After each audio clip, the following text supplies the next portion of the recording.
రాత్రి విజయవాడ అమ్మవారి దర్శనం అయింది మా ఫ్యామిలీతో.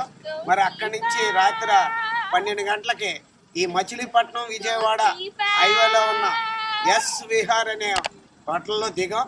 ఇక్కడ సర్వీస్ చాలా బాగుంది. ఇక్కడి నుంచి మరి సుబ్రహ్మణ్య స్వామి అభిషేకానికి మరి ఫ్యామిలీతో వెళ్తున్నాం.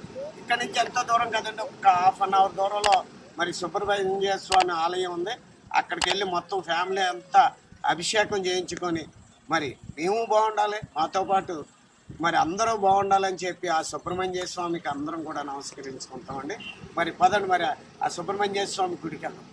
ఏమండే మరి అందరికీ నమస్కారం అండి. మరి నేను మరి విజయవాడ అమ్మవారి దర్శనం చేసుకున్న తర్వాత రాత్రి మోపిదేవి వచ్చి అక్కడ నిద్ర చేసి అక్కడి నుంచి గుడికి వచ్చామండి.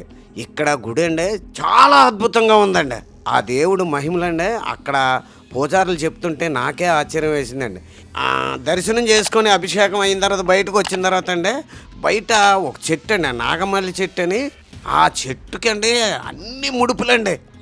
ఇల్లు కావాలనుకుంటే వాళ్ళు, అలాగే పిల్లలు కావాలనుకుంటే వాళ్ళు, ఏది అనుకుంటే అది. అలాగే మీరు ఎప్పుడైనా సరే అక్కడికి వస్తే అక్కడ మీరు అనుకున్నది తలుసుకొని ఇల్లు పిల్లలు ఏదంటే అది అక్కడ ముడుపు కడితే కంపల్సరీగా జరుగుతుందండి రాజుగారని ఎంతో ఖచ్చితంగా చెప్పారండి అక్కడ బ్రాహ్మణులు. ఇంకా ప్రతిరోజు కూడానండి అక్కడండి అన్నదానం అండి. ఆ పక్కనే బయట ఓ సుబ్రహ్మణ్య స్వామి విగ్రహం ఉందండి.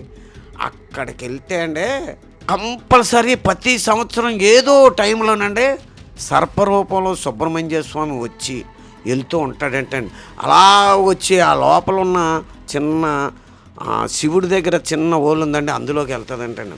నాకు అక్కడ ఎవరో ఒక ఆయన టీచర్ ఆపి, రాజుగారు ఈ వీడియో చూడండి, ఇక్కడ కంపల్సరీ ఇక్కడికి సర్పరూపంలో సుబ్రహ్మణ్య స్వామి వచ్చి అలాగా శివుడి దగ్గర ఉన్న ఆ ఓళ్ళలోకి వెళ్తుందండి, ఇది నిజమండి అని చెప్పాడండి. ఇప్పుడు అలాగే దర్శనం అయిన తర్వాత అండి అక్కడ మాకు చిన్న చిన్న బ్రాహ్మణులు అందరూ కూర్చోబెట్టి నాకు మా భార్యకి జాకెట్ పెట్టి నాకు ఇవన్నీ చేశారు.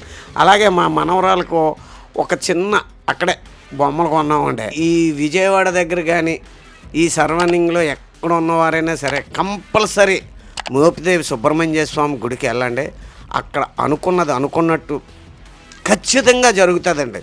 నిజంగా అంత మహిమగల సుబ్రహ్మణ్య స్వామి అండి. మరి మీరు ఎప్పటిలాగే మా కావ్యశ్రీ మీడియాని సపోర్ట్ చేసి నన్ను ఎంకరేజ్ చేయండి. మీ జబర్దస్త్ రేజింగ్ రాజ్.